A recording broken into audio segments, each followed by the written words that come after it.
Our guest today is a digital marketing director in Los Angeles by day, but by night, she's been secretly building a rental portfolio that now spans house hacks, midterm rentals, and even an ADA accessible vacation home. In just 2.5 years, she's gone from 0 properties to a cash flow portfolio. Today's guest, Esther Simeone, proves that you don't need to start with a ton of capital to build purpose-driven cash flow, and she's walking us through exactly how.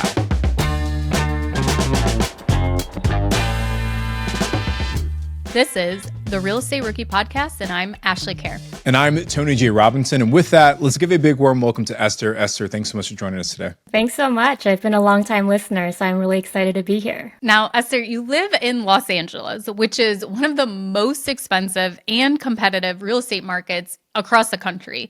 Can you take us back to 2022? You submitted 15 offers in this hot market, and you lost out on every single one. What was this like for you, and how did it not discourage you from continuing your journey? For sure. If you guys remember the market in 2021, 2022, the interest rates were at record lows at 3 to 4%, which meant that everybody was trying to buy a home before the rates potentially went back up. And we kind of had the same thought. We thought that the most straightforward and least daunting way, at least, to get into real estate was to purchase a primary home for ourselves and potentially house hack. And so we were just really looking for a property where we could do that. At the time, open houses were just absolute chaos. There were lines down the street, rooms were crammed with people, and you could just really feel that competitive energy in the air. My husband and I did end up putting in about 15 offers, and they were all pretty solid offers, but we lost out on every single one. It was just bidding war after bidding war. And I remember one house that we submitted an offer on actually went for $400,000 above asking. So that just kind of shows you the type of market we were in. Yeah. And by the 10th or 11th offer, I just remember thinking to myself, is this what real estate really is? It just seemed pretty cutthroat. And it just seemed like people with the deepest pockets were the ones that were winning. And it actually all ended up working out in the end. We were able to actually purchase the perfect house that really did help kickstart our real estate journey. Esther, let me ask, because 15 is a big number, but it's also not 1,000, right? Or like you hear about Colonel Sanders and it took him like 10,000 people reject him, whatever it is, or Edison with the light bulb, right? You hear about all these massive failures, but I think a lot of people start to lose their motivation after the second or third or fifth time that it doesn't work out. And they start questioning, is this even worth it? And a lot of people just kind of fizzle out at that point.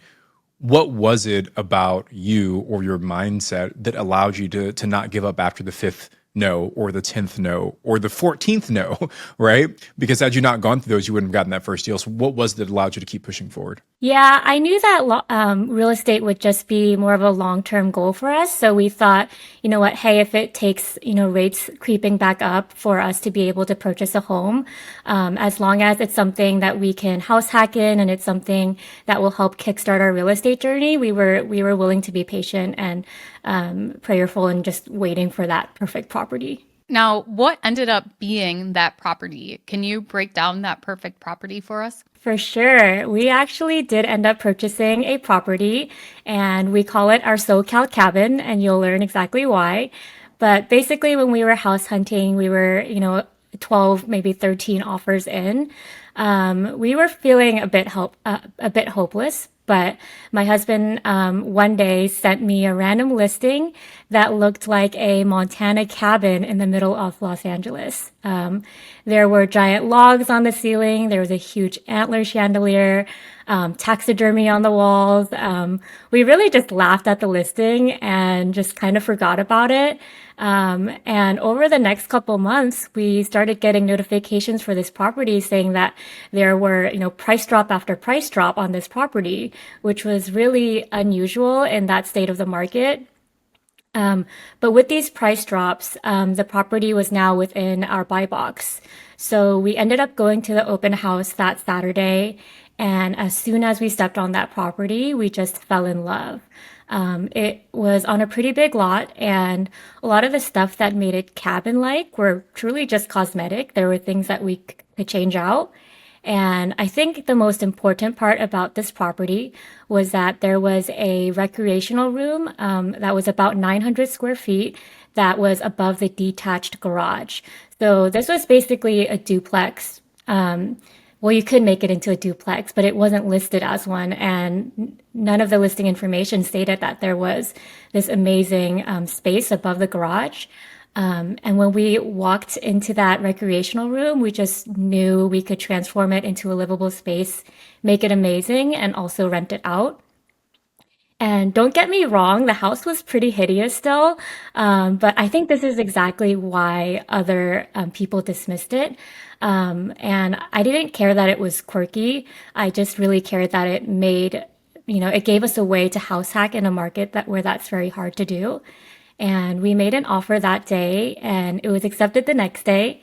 And that moment really did make me realize that what a lot of other people see as flaws, an investor can really come in and see that as a real opportunity. Ash, I think that there's a lesson there for all of our rookies that I guess I'll frame it this way. I've seen before, I've heard from other rookie investors that when a listing sits for too long, that gives them maybe this false negative that, hey, there's a reason that property's been sitting so long. I shouldn't even waste my time looking at it. But you took at it, or you took maybe the opposite approach, Esther, where you said, hey, this property's been sitting so long. Now it's within my reach. Let's go see if we can make this deal work. And you stumbled upon this extra 900 square feet that wasn't even listed, which would make this a great deal for house hacking. So I think the point or the lesson in Esther's story for all of the rookies that are listening is that the age of a listing, how long it's been sitting, is not a direct result of the quality of the deal. It could be just that maybe they overpriced it to begin with, and that's what made it sit long. Maybe the listing agent was a poor listing agent and wasn't returning phone calls or had terrible photos or poor descriptions. Or to your point, Esther, maybe there were some cosmetic things that scared off other buyers, but in the grand scheme of things, could be fixed in an afternoon. So I think it's focusing on the deal and what you can find. And I guess, how did it feel to go from 15 rejected offers to within 24 hours, this deal actually getting accepted? We were just ecstatic. We were like, this is the property that is going to help us get started in real estate. And it was a little daunting because there was a lot of work to be done on that property. But we just we envisioned what it could become, and we just kept our confidence, and we knew that we could make it work. So with that property, once you buy it, what is actually the plan for the full transformation to make it into what you want? How did you actually start out with juggling your rehab while also working full time as a digital marketing director? For sure. It was a grind, and I was working as a digital marketing director during the day, and then all of our nights and weekends were dedicated to transforming this recreational room into a livable space. I think it was the most exhausting 6 months of my life. And my husband and I had zero professional experience, but my husband is generally handy, and thankfully we had YouTube and we had determination and a willingness to just figure things out. So along the way, we learned how to demo. We added a full bathroom with a shower. We installed kitchen cabinets. We learned how to lay flooring and tile. We at one point took out, I think it felt like 1,000 nails that were keeping all the brown paneling up on the wall. And we just freshened and lightened up the space. And it was exhausting, but I loved that we could see the progress we were making from week to week.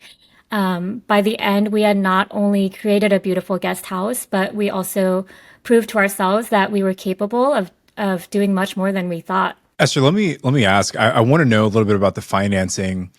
How did you guys fund the actual purchase of the home?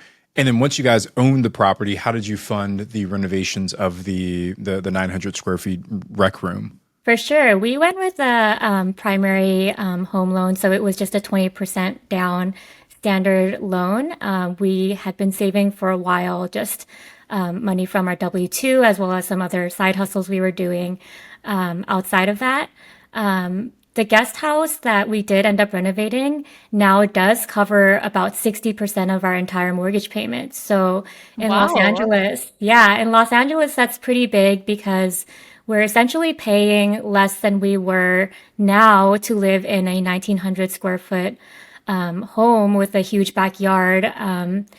As we were when we were living in an 800 square foot, two bed, one bath apartment before this. So it really did turn what felt like a crushing financial responsibility into something much more manageable. And more than that, I think this property just gave me a lot more confidence, and it just gave me permission to dream bigger and just keep going. Plus, that money that you're paying, rent is just going to the landlord. But now your mortgage, it's paying down, the principal balance, which is just adding the equity into your property too. So lots of benefits there. After that first house hack, Esther didn't stop there. She started asking, how do I add more doors without taking on more debt? So you actually turned to rental arbitrage. So can you explain what exactly rental arbitrage is? Sure. Rental arbitrage is basically when you rent a property from a landlord and then you re-rent it as a short-term or mid-term rental. You don't actually own that property. You're just making the money on the spread between what you pay in rent to the landlord versus what the guest is paying you. So how did you find this property that somebody would actually let you do this strategy with? Yeah, so after we purchased our first home, I knew I wanted to keep scaling my real estate portfolio, but I obviously didn't have the capital to go out and buy another property right away. And that's when I did discover rental arbitrage. And my first two arbitrage deals actually came through networking with a BiggerPockets member. He had been doing arbitrage himself, but he wanted to transition more into a property management role. So he kindly connected me with a landlord who was open to working with Airbnb operators. And that introduction led to two units near LAX. And that location has been perfect because being near the airport and being really central to Los Angeles, there's always demand. Business travelers, interns, travel nurses. It really just gave me the consistent bookings without the seasonality that a lot of other markets deal with. And I also think my experience in finding these units and being, sorry, I also think my experience in getting these arbitrage units is just a testament to how important it is to network, especially with other BiggerPockets members. Everyone I've connected with have been so open to sharing their knowledge and their resources and their connections. And I think it just really showed me how much further you can get when you're surrounded by the right people. Yeah, I couldn't agree more. And you mentioned networking, and I think that's my question. You said it was another Bigger Pockets member, but how did you actually connect with that person? Did you just go onto the forums and say, "Hey, my name's Esther. I'm looking to do rental arbitrage in the Los Angeles area," or what steps did you take to connect with that person? Honestly, in the beginning, I was just going to a lot of the bigger pockets. Like there were a lot of pop-up networking events, and I remember this one was hosted by Rob Apostolo and David Green at the time. It was in Los Angeles, and so I ended up going there, met a bunch of people. This Bigger Pockets member stood out to me because he said he was from the same town that I live in. So we just kind of got to talking. He's run multiple short-term rentals and mid-term rentals, and so I just wanted to pick his brain. So I got his number, and I called him afterwards, and that's when I learned that he had some contacts that I could potentially reach out to for operating an Airbnb through arbitrage. How did you balance scaling two arbitrage units while still leading a marketing team full time? Like, I feel like I'm really hitting this home, but I think a lot of listeners are working jobs and have no intention of actually leaving right away to become full-time real estate investors. So what have you been doing to keep yourself organized or using certain systems and tools? For sure. Honestly, systems saved me. In the beginning, my husband and I were doing the cleaning ourselves, and we just realized that that was not worth our time. And we were also not doing a very good job at it either. And so we invested in really good property management software. We hired professional cleaning crews that we could rely on, and we just documented everything so that the day-to-day operations didn't eat up all our time. And I just really focused on the things that did require my personal touch, like guest communication and pricing strategy. And then we outsourced everything else. And I think that balance really did let me grow my portfolio while still being able to work my W-2. And of course, it wasn't without sacrifice. There were a lot of days where we just had to kind of troubleshoot on the fly.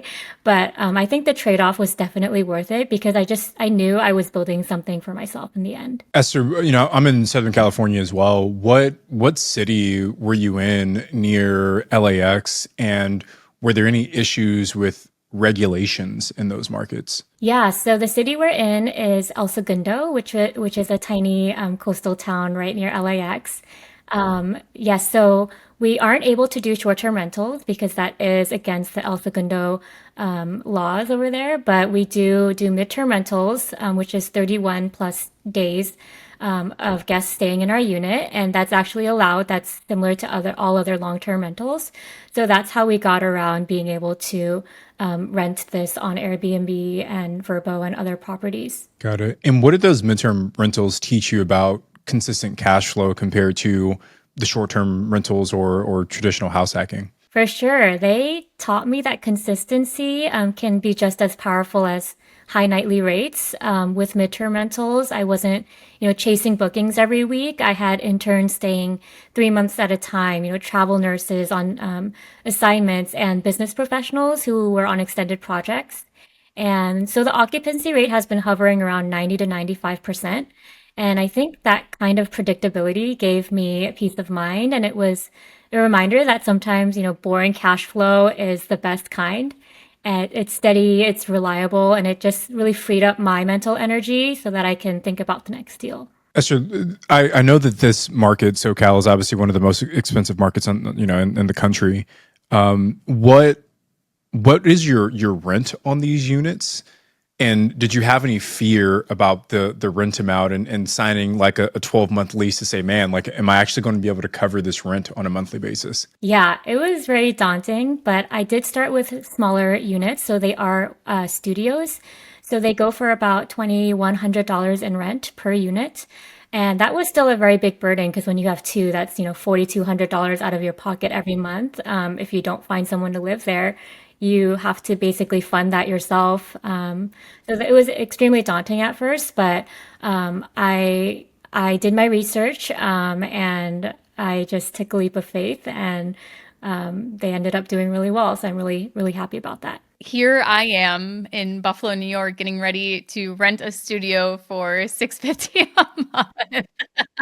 2,100. Oh my God. And I was like, oh, that's actually not too bad, Esther, how long of a lease did you sign when you first took these units on? Yeah, they were a 1 year lease. And then it rolled over to a month-to-month basis. So we felt like we just needed to make it through 1 year. And then if we did want to, pivot, then we knew we could.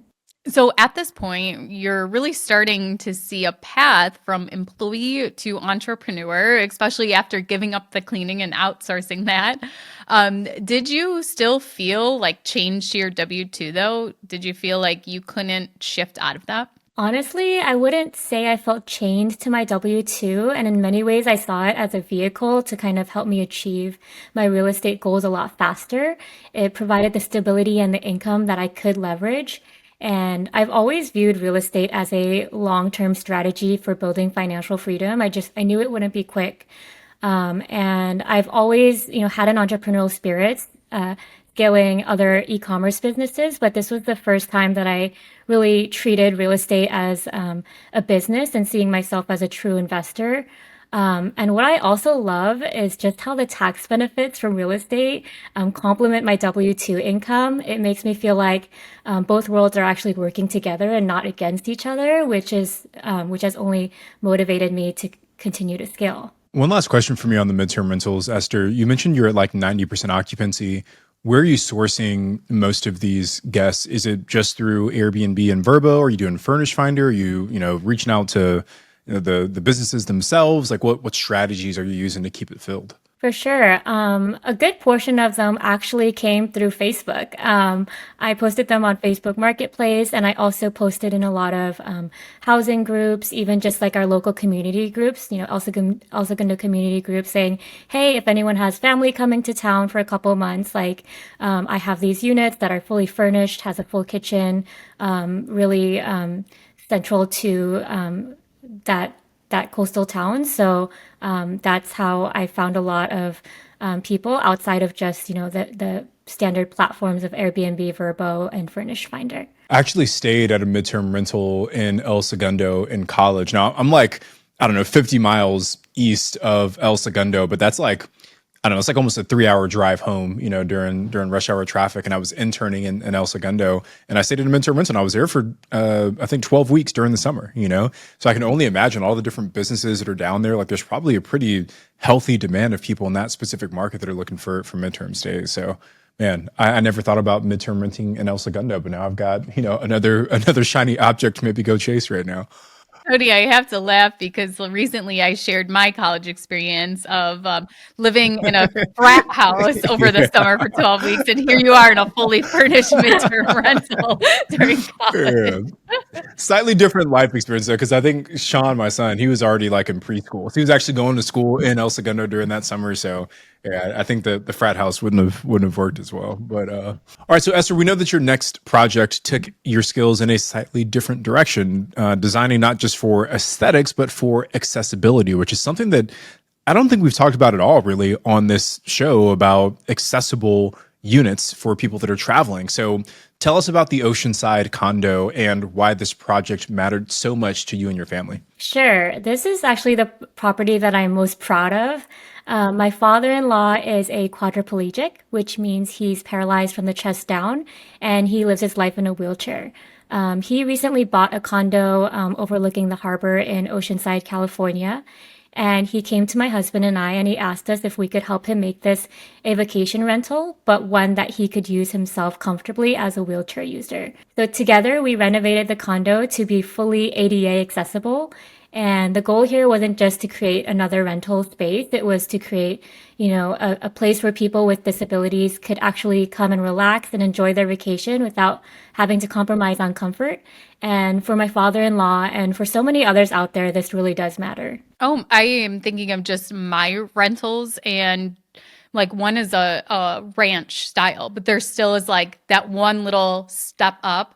There's a curb to get into the shower. Like it's not very accessible at all, even though it is like a ranch style, one story only property. And I can imagine that, especially with more people trying to be more unique and have experiences, that the properties get less and less accessible. So I imagine that this is like a very specific niche, and it is hard for people to find properties that actually meet all of these. Is that true? Do you feel like there's not a lot of accessible units actually out there, and you're very rare in that sense? For sure. It was really eye-opening because it did force us to look at design in a completely different way as well. What most people take for granted, like counter height or flooring transitions, like you said, can be the difference of it being usable and unusable for someone in a wheelchair, for sure. I mean, I even think of like a kitchen island, like not fitting in between the row of cabinets and the island because it's not wide enough. Like there's so much that goes into making it accessible. So that's really awesome that you guys were able to do that. During this rehab project, did you guys outsource this to a contractor, or did you DIY this rehab too? It was about half and half because the property is about 2.5 hours away from us. My husband and I just thought of the design, and there were certain portions of the property that we did work on offsite, and then we would bring all the items on site, and then my husband would work on it on the weekends or at night. But basically, we had to rethink everything from scratch, and we got a lot of input from my father-in-law, which was helpful. We basically reworked the entire layout of the space for easy mobility. My husband custom built kitchen cabinets and the bathroom vanity so that it was at the right height for wheelchair users. And we just added a lot of details, like making sure that the bathroom mirror could tilt down a little bit so that folks in wheelchairs could actually see themselves in the mirror when they were using the bathroom vanity. And yeah, just thinking about every little detail like turning radius and reach height when we were designing this property.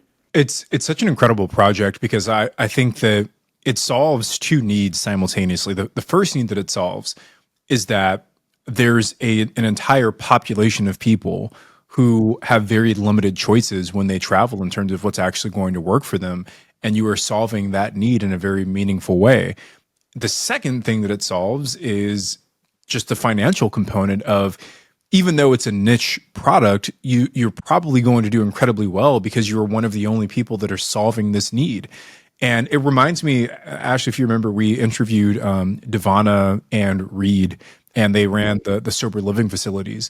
And it was very much a similar concept where it was this underserved population that a lot of people weren't thinking about. They were able to go in and provide a solution for, but at the same time, they were able to do incredibly well from an investment perspective. So it truly is just like a win-win for everybody involved. So my question to you, Esther, is how did this project, if it did, maybe change the way that you think about real estate investing? For sure. It completely changed my perspective. Before I was more focused on profit and scaling, and this was the first time that this project actually showed me just how powerful it is to invest with a purpose. And according to Airbnb, searches for ADA accessible stays are up 40% year over year. So the demand is real. The market is there. Beyond that, Airbnb has even partnered with groups like the United Spinal Association to expand accessible housing.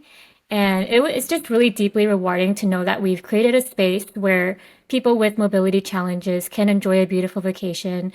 And accessibility isn't just a nice add-on anymore. It's really becoming a growing part of travel.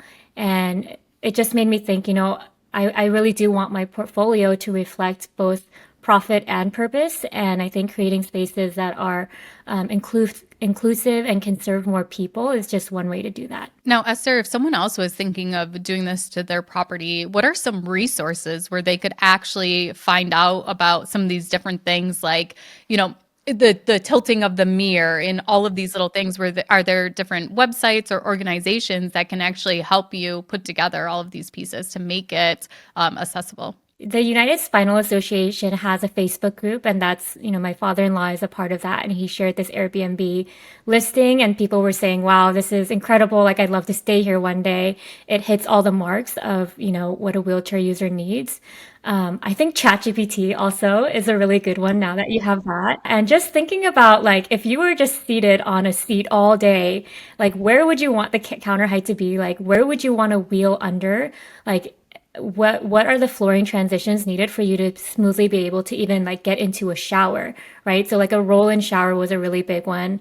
And yeah, there's a lot of resources out there now to make a space more ADA accessible. You can also even look at the filters that Airbnb offers for ADA accessibility and see if your property meets any of those requirements. Esther, thank you for sharing this, again, unique approach to real estate investing that, again, I think is solving an incredibly important need for the folks in that population. But as you think about your portfolio and what comes next, you've got the ADU in the back, you've got the rental arbitrage units.